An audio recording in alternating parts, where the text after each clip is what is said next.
Hello everyone, welcome to the lecture of DOS. We have started a WRCB in a previous lecture and we have learned about what is WRCB and what are the features of WRCB. Today we will start some other theory about WRCB. So let's first of all see at some derivation of some importance formula. If we want to find out moment of resistance of WRC beam, तो हमें क्या करना चाहिए. तो moment of WRC beam अगर find out करनी है तो moment of singly RC beam और मोमेंट ऑफ ऑक्सिलरी सेक्शन सबसे पहले फाइंड आउट करना पड़ेगा.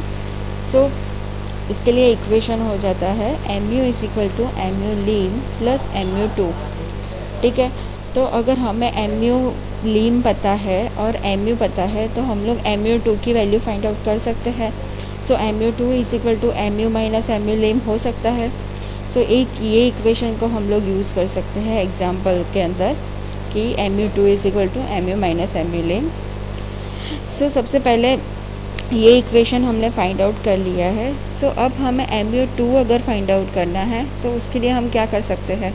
सो मैंने जैसे आप लोगों को आगे बताया था कि मोमेंट अगर फाइंड आउट करनी है तो उसके लिए इक्वेशन था mu2 is equal to T2 into Z2.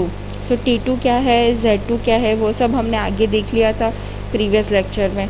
सो उसके इक्वेशंस डायरेक्टली यहाँ पे हम लोग देख सकते हैं कि mu2 is equal to 0.87 F5 ASC2 into D minus D dash. ठीक है, अब ये जो इक्वेशन है similarly mu2 is equal to हम लोग C2 इंटू Z2 भी लिख सकते हैं. सो C2 की वैल्यू क्या थी, सो FSC minus FCC into ASC और Z2 again D minus D dash रहेगा. सो ये दो इक्वेशन है, दोनों इक्वेशन को हम लोग यूज़ करके ASC2 की वैल्यू और ASC की वैल्यू फाइंड आउट कर सकते हैं. जैसे कि अगर हमें ASC2 की वैल्यू फाइंड आउट करनी है तो हम लोग क्या करेंगे, ये mu2 का जो इक्वेशन है, ठीक है, so mu2 is equal to FSC minus FCC into ASC है into D minus D dash है. तो इसमें अगर हम लोग FCC को निगलेक्ट कर दे तो इक्वेशन हो जाएगा FSC into ASC is equal to D minus D dash. अब दोनों ही इक्वेशन हमारे किसके हैं, mu2 के हैं, तो दोनों इक्वेशन को हम लोग सब इक्वल कर सकते हैं. तो हम लोग ऐसे लिख सकते हैं कि 0.87 F5 ASC2 D minus D dash is equal to FSC into ASC D minus D dash. अब ये जो इक्वेशन है उसको अगर हम लोग सॉल्व करेंगे और ASC2 को सब्जेक्ट बनाएंगे तो हमें इक्वेशन मिल जाएगा FSC into ASC upon 0.87 FY. ठीक है, और ये इक्वेशन जो है ASC2 का वो इक्वेशन हमें page number 96 close number G1.2 पे दिया है IS 456-2000 में. तो आप लोगों को ये याद नहीं रखना है, डायरेक्टली ये इक्वेशन पेज नंबर 96 पे देख लेना है. अब हम लोग आगे देखेंगे कि अगर हमें FSC और FCC फाइंड आउट करना है तो हमारे पास कौन से स्टेप है. तो सबसे पहले अगर हमें FCC फाइंड आउट करना है तो उसके लिए इक्वेशन है, अगर D डैश बाई D 0.2 तक है तो उसका इक्वेशन आएगा 0.446 FCK, जिसमें FCK की वैल्यू हमें पता ही होगी कंक्रीट के ग्रेड के ऊपर से. सो हमें FCC मिल जाएगा.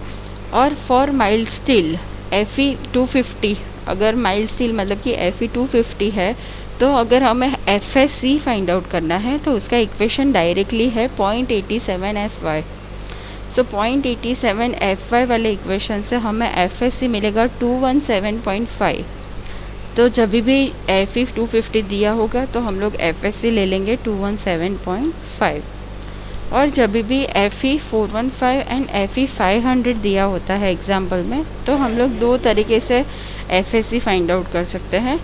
सबसे पहले है SP16 जो हमें एग्ज़ाम में यूज़ करना नहीं है. ठीक है, SP16 का यूज़ अलाउड नहीं है एग्ज़ाम में, बट आप लोग अगर ये फिगर्स है डायरेक्टली याद रख सकते हो तो आप कर सकते हो ऐसा कि D डैश बाई D की वैल्यू 0.05, 010, 015 और 20 दी है. तो 415 की वैल्यू रहेगी 355, 353, 342, 329. अगर FE 500 है तो वैल्यू आएगी 424, 412, 395 एंड 370। सो ये सारी वैल्यू डायरेक्टली हमें टेबल में से मिल जाएगी पेज नंबर 13 पे से।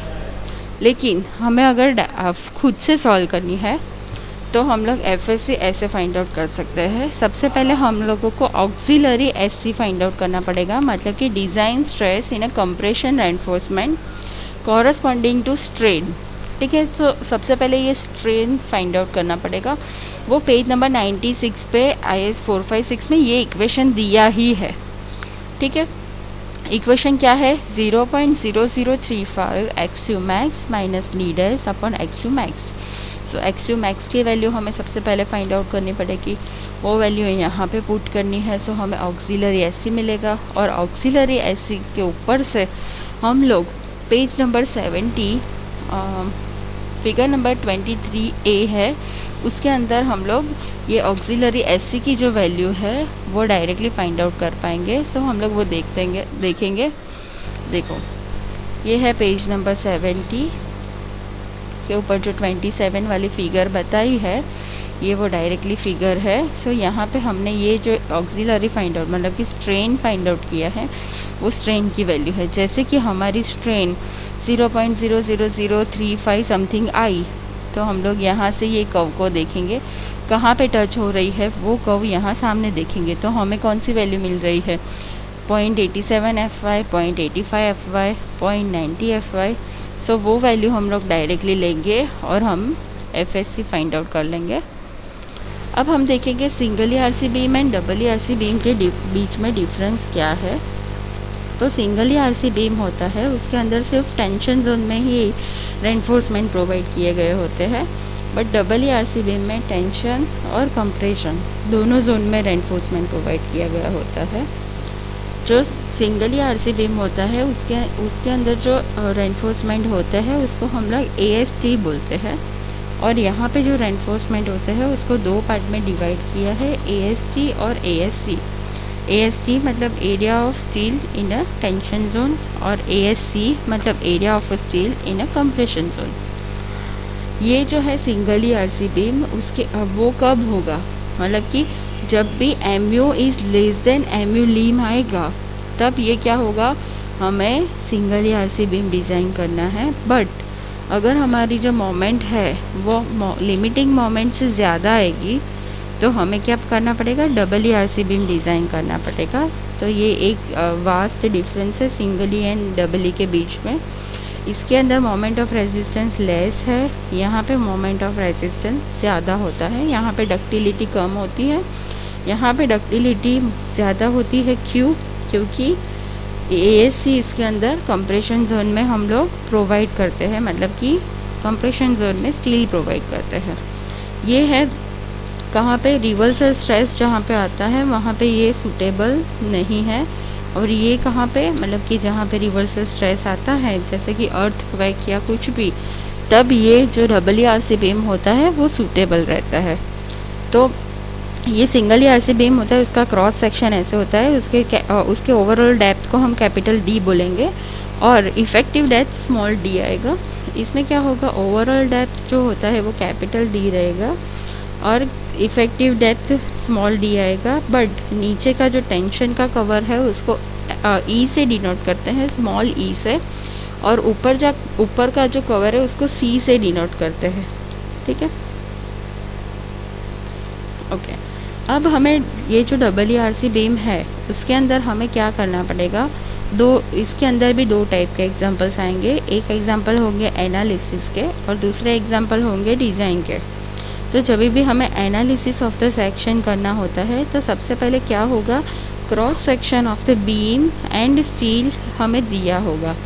जैसे कि हम सिंगल ERC बीम में हम लोग एनालिसिस करते थे तो उसमें भी हमें दिया ही होता था क्रॉस सेक्शन, और उसके ऊपर से हम लोग उसकी मोमेंट मतलब कि MU फाइंड आउट करते थे। ठीक है, तो सेम प्रोसीजर यहाँ पे भी है, सिर्फ यहाँ पे इक्वेशन अलग है। और यहाँ पे क्या होता है, XU फाइंड आउट हमें अगर करना है तो XU फाइंड आउट करने के लिए सबसे पहले हमें ये इक्वेशन को याद रखना पड़ेगा, C1 + C2 = T। मतलब कि टोटल कंप्रेशन जितना होता है उतना ही टोटल टेंशन होता है, ठीक है। So C1 plus C2 is equal to T। यहाँ पे C1 क्या होगा, तो 0.36 FCK B इंटू XU, वो C1 का इक्वेशन है, हमने आगे के लेक्चर में पढ़ा था। C2 क्या है, तो FSC minus FCC into ASC, ये C2 का इक्वेशन है। और T का इक्वेशन क्या आएगा, 0.87 FYAST, ठीक है। सो ये जो इक्वेशन है उसके अंदर अगर हम लोग FCC की वैल्यू निगलेक्ट करते हैं तो इक्वेशन हो जाएगा 0.36 FCK B into XU plus FSC into ASC is equal to 0.87 FYAST, ठीक है। तो ये इक्वेशन पे से हम लोग XU को सब्जेक्ट बना के XU की वैल्यू फाइंड आउट कर सकते हैं, ठीक है। अब हमें अगर MU फाइंड आउट करना है तो उसके लिए इक्वेशन आएगा MU is equal to C1Z1 plus C2Z2। अब उसमें C1 क्या है, तो 0.36 FCK B into XU, Z1 क्या है, तो D माइनस 0.42 XU, C2 क्या है, FSC minus FCC into ASC, Z2 क्या है, D माइनस D डैश। तो ये सारी जो वैल्यू है, ये सारी वैल्यू वो मैंने आगे के लेक्चर में आपको फिगर थ्रू समझाई थी कि ये D माइनस D डैश कैसे फाइंड आउट होता है, D माइनस 0.42 XU कैसे होता है, ठीक है। तो वो आप लोगों को आगे वाले लेक्चर की वैल्यू यहाँ पे लेनी है, सिर्फ C1 C2 Z1 Z2 की यहाँ पे पुट करनी है। अब ये जो वैल्यूज़ है यहाँ पे पुट करोगे तो आपको डायरेक्टली MU की वैल्यू मिल जाएगी। सो हम लोग MU ऐसे फाइंड आउट करेंगे। अब हमें अगर डिज़ाइन के एग्जांपल सॉल्व करने होंगे तो इसके लिए स्टेप्स है। सबसे पहले क्या होगा, MU यहाँ पे दिया होगा आपको। सो हमें सबसे पहले MU2 फाइंड आउट करना है। तो MU2 फाइंड आउट करने के लिए हमारे पास इक्वेशन है MU माइनस MU लीम। और MU लीम हम लोग कैसे फाइंड आउट कर सकते हैं, तो SP16 के page number 10 table number C पे से, जैसे हम लोग सिंगल ERC बीम में करते थे वैसे ही करना है MU लीम। फिर MU minus MU lim is equal to FSC minus FCC into ASC D minus D dash. ये जो इक्वेशन है वो हमें page number 96 clause number G1.2 पे दिया है। सो ये इक्वेशन का यूज़ करके हम लोग ये ASC फाइंड आउट कर लेंगे। तो ASC फाइंड आउट करने के लिए सबसे पहले क्या फाइंड आउट करना पड़ेगा, PT लीम फाइंड आउट करना पड़ेगा। और PT लीम के ऊपर से हम लोग ASC फाइंड आउट कर लेंगे, ठीक है। सो ये ऐसे फाइंड आउट होगा। अगर हमें ASC2 फाइंड आउट करना है, मतलब ASC तो हमने सिंगल ERC बीम की तरह फाइंड आउट कर लिया, बट ASC2 फाइंड आउट करना है हमें अगर, तो ये इक्वेशन का यूज़ करेंगे FSC minus FCC into ASC upon 0.87 FY, जो मैंने आगे आपको समझाया कि ये इक्वेशन कहाँ से आया है। तो ये इक्वेशन भी हमें page number 96 clause number G1.2 पे दिया है। तो ये इक्वेशन पे से हम लोग ASC2 फाइंड आउट कर लेंगे। फिर फाइनल ASC फाइंड आउट करने के लिए ASC1 plus ASC2 is equal to AST। तो ऐसे हमारी डिज़ाइन होंगी। तो अब हम लोग एग्जाम्पल्स हम लोग नेक्स्ट लेक्चर में करेंगे। Thank you so much for listening.